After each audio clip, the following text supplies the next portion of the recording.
Excitement is building in Newmarket for the Kipco Guineas Festival, just over a fortnight away. Sheikh Mohammed's Godolphin operation look assured of a big presence. Dawn Appraoch, the favourite for the 2,000 guineas, and Certify, a leading fancy for the 1,000. Racing manager Simon Crisford joined me to talk the Guineas Festival and the operation's hopes for later in the season.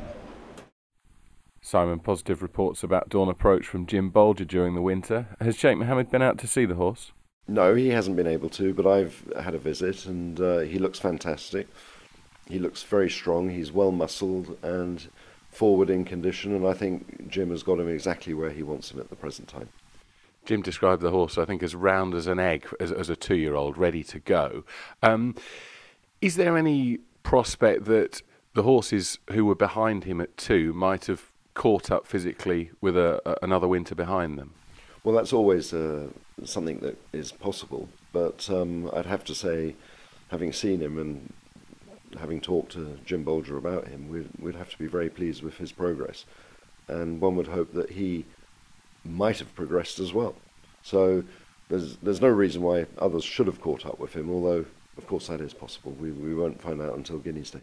And trip-wise, obviously interesting by New Appraoch out of a mare who I think won at 8 to 10 furlongs. He's been given a second stage Derby entry. How do you see his medium to long-term future trip-wise? Well, I think a mile is perfect to start with. I mean, obviously he's out of a phone trick mare. There's a lot of speed there. It would be surprising if he was a 1.5 mile horse on his pedigree. And also physically, to look at him, he looks like a miler. But the way he ran in the Dewhurst, you'd have to think that he might go further than a mile. So maybe his optimum trip will be 1.25 miles. But, you know, with a horse of his class and quality, the Derby entry was a necessity, because it gives us the option to at least consider it and think about it if all goes well in the Guineas. But I would imagine, realistically, 1 mile to 10 furlongs would be his best trip. And turning to the Kipco 1,000 guineas, obviously Certify had a very impressive campaign at 2. How's she come through the winter? She's done very, very well. She's not over big. She hasn't grown much, but she's filled out. She looks good. She's training well, so all systems go. And would she go straight to Newmarket on May the 5th? Yes, we didn't think she would need a prep race. I mean, she's very clean-winded, very straightforward, and very active on a daily basis, so she keeps herself pretty straight. So we didn't think a prep race would work in her favour. Now, looking beyond the Guineas, obviously Godolphin had a very successful international racing carnival. Some of those horses will be coming to campaign in Europe. Could you just tell us which ones of those particularly you're looking forward to and any likely targets for them?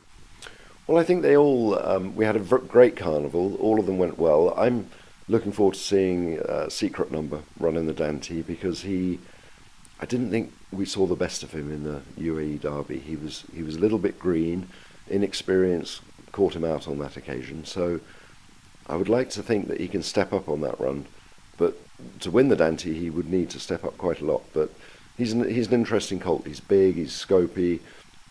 I think the further he goes, the better he's going to be. So I'm hoping he can develop into a nice middle distance prospect. And obviously, finally, this is the first year that Frankie Dettori hasn't been with Godolphin as stable jockey. Mikel Barcelona delivered you a classic with Enka in the Ledger last year. He's got some big shoes to fill, Mikel, but obviously the signs of his career thus far are those of an upwardly mobile jockey. Absolutely. I mean, we retained 2 jockeys, Mikel and Sylvester de Souza.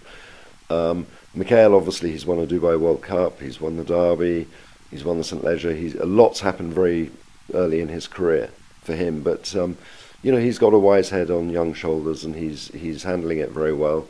And you know, he's obviously learning more and more about British racetracks and the best way to ride them. So obviously, their inexperience will come into play a little bit in some of the contests throughout the year, but he's doing well, and we're also very pleased with Sylvester. I think between the pair of them, they'll both perform with great credit for Godolphin.